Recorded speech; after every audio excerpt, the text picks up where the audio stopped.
Hi, Statesman Nation. Here with Breanne Underwood, assistant bowling coach here at William Penn. Bree, appreciate you coming in for a little bit as we preview the women's side here in 16-17. So we'll get right into it, actually talking about last year's squad a little bit, just recapping that. A team that, again, made it to sectionals. I don't think you guys have ever missed, actually, since starting and doing, another strong year. A younger team, but you guys, worked through it all and it seemed like definitely another successful season. So let's recap that a little bit, and then we'll break it down the 16-17 year. That's exactly right. We had a pretty young team where we're trying to grow and have that leadership role of getting some upperclassmen. And this year we're finally getting to that point where we each have a little bit of experience on the lanes. But we started off, I would say, about every tournament we were about halfway through the field. So that's pretty good to be in the halfway range. But our goals were obviously top 10 and make sectionals and then nationals. We fell short for the last goal, but sectionals is always good because there's only 80 teams that make it in the nation, and college bowling is growing.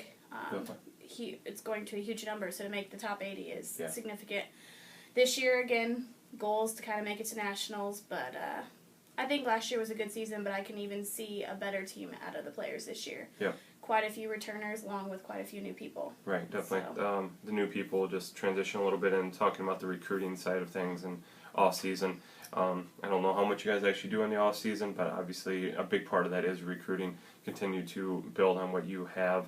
Let's talk about, I guess, a little bit of what you guys were looking for in the recruiting side of things. We were looking to add a little depth to our women's varsity team and then potentially go for get a junior varsity team, and that's exactly what we managed to do. We now have our largest women's team since the program started. Awesome. So it's kind of nice to have that many players to get experience on the JV side, because when you're freshmen, you really need a good solid year for the most part to get experience to kind of get where you need to grow. Right. Not very many freshmen come out ready for competition. But this year we actually got lucky. We have a couple freshmen that are ready to travel on the varsity team. But recruiting, our season runs pretty long. We go the beginning of September all the way through potentially the end of April. So recruiting is ongoing throughout the year, but we finalize most of it towards the beginning of August with a few hit and miss people that come in at the last minute. But we have 15 women's players this year, so that's it's a pretty good number to have. Yeah, definitely. All right, well, let's break it down, however you want. But I think probably the easiest way is talk about returners first, and then we'll talk about the newcomers here as you guys are getting rolling for your first tournament already this weekend. But yeah, let's talk about those returners first. Definitely, we have our star, our Canadian, Steph Adams, coming back. She had a good year last year, but I'm hoping this year is her peak year to even get better. I mean, last year she was a second team All-American, but I know she can she's right go there on even the verge. further. She's on the verge of every single tournament. She can go even further and make more all-tournament teams than she did before. But I'm hoping this is her breakout year.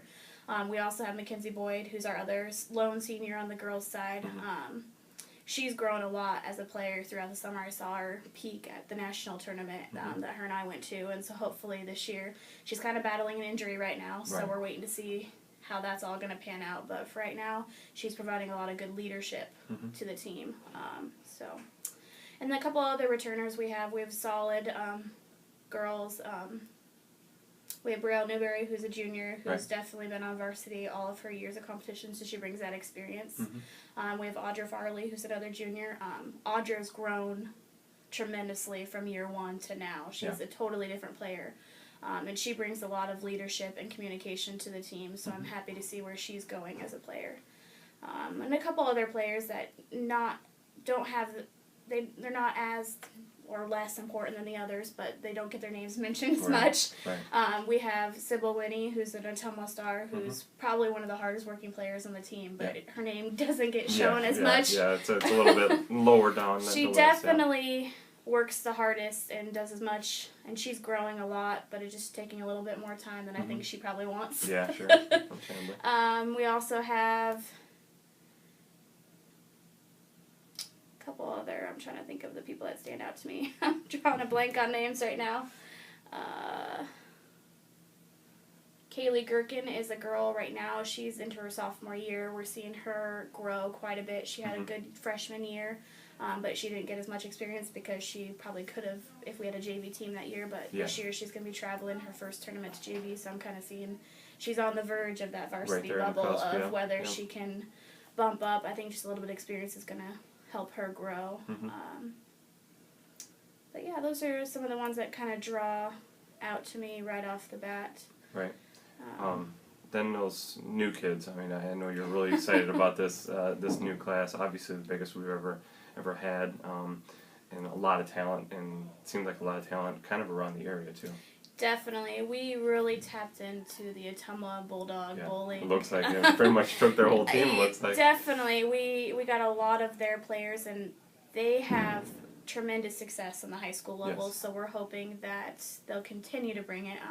Ottumwa's been a good pipeline for recruiting for us, but their coaches are good coaches, so they're kind of starting them off in the beginning.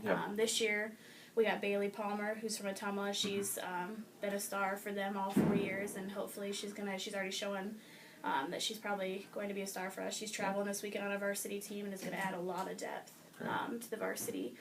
We also have Madison Sainer, Lindsay Howard, and then Melinda Garrett, all from the Ottumwa area, and they've all traveled with the high school team. They were growing individually as players already, not having as much experience as Bailey. But we can already see growth and potential for them down the road. Definitely. Anybody else we need to highlight before we get into the schedule side of things? Can't think of. I feel like I'm forgetting someone. I always forget someone. That's how it works. I always feel like I need to have that roster right in front. But feel bad because I'm forgetting someone. But well, whoever we're forgetting, we apologize. But we'll definitely make sure we're in the written preview for sure. We can make that happen. As far as the schedule, I talked to Coach Van Wyk earlier about this. For the most part, it seems like about the same schedule, but one pretty obvious change. You guys will be just under 2 hours away, going to Cedar Rapids later next month, which would be really fun, I think, for the local kids to be able to not have to go 2-3 states away or whatever, but to be able to play fairly close at that Mount Mercy tournament. But talk about the entire season and kind of some of the tournaments that are really popping out. This year we're going to start off with our Tier 1 back to Wauwatosa this weekend. And last year we didn't go to it trying to start off with not such a elite tournament, but we were up for the challenge this year. It's a really large Tier 1 tournament, which for those who don't know, a Tier 1 is your most elite teams out of the group. So we're looking to hopefully get a good start there to kind of start the season off on a good track. Then, like you said, we do follow up the next week. We go to Indy for one of our tournaments, the Western Shootout. We've had really a lot of success at the Western Shootout, and that'll be our first one that we're going to take every team to. So it'll be quite a turning point to travel that many players. And then we follow up with going to Cedar Rapids, and it's going to be really nice to have our home, a little bit more of a home crowd, because even though we have a lot of parents that travel, it's going to be nice to have those ones that can't travel as far. And then we go to Davenport, another close-by tournament, which we go to the Leatherneck every year. It's the most elite non-Tier 1 tournament. Has a lot of schools there. And then we're going to follow up with going to the Warhawk in Madison. We've won a couple times there, but mostly it's placing pretty high in the standings. So hopefully the girls can get their first official win there, and then the guys continue off in the success they have. And then we go to Vegas for our 2 December tournaments, and that'll be the turning point of the season, where it's going to go, how we're going to match up, and from there on out we go to another Baker tournament. Before the Baker we go to a Tier 1 a couple weeks after school gets in, so it's a nice break. Then the Baker tournament, and then concluding with the Hoosier Classic, which that's going to be your catch-all, know where you're standing at the points-wise. Yeah, exactly. By that point, you're expecting to have already locked up your sectional spot. Now you're just trying to improve and obviously build some momentum into sectionals. But, overall, you're still going to be relying on some younger players, but of all those players that have been in the program the last year, 2, 3 now for Steph Adams, there's going to be a lot of experience coming back, so you have to be pretty excited about that, and hopefully throw in these youngsters, and they they won't be thrown into the fire right away, but as the year goes on, I'm assuming that you're going to expect a little bit more of them. Definitely, and I just remembered my other star freshman, Nicole Kraft from Nebraska, Wakefield, Nebraska. She's come in. We're kind of moving out a little bit closer to the Midwest area and get some Nebraska players. But I'm pretty excited to see where she's going to go. She's an excellent spare shooter, and that's what's made her to get on the varsity team is because we're consistent on the spares, but when she reaches her highest level, she's going to be pretty darn good. She's already good, but we know some little tweaking, and she's going to be even better by the end of the year. So. Definitely.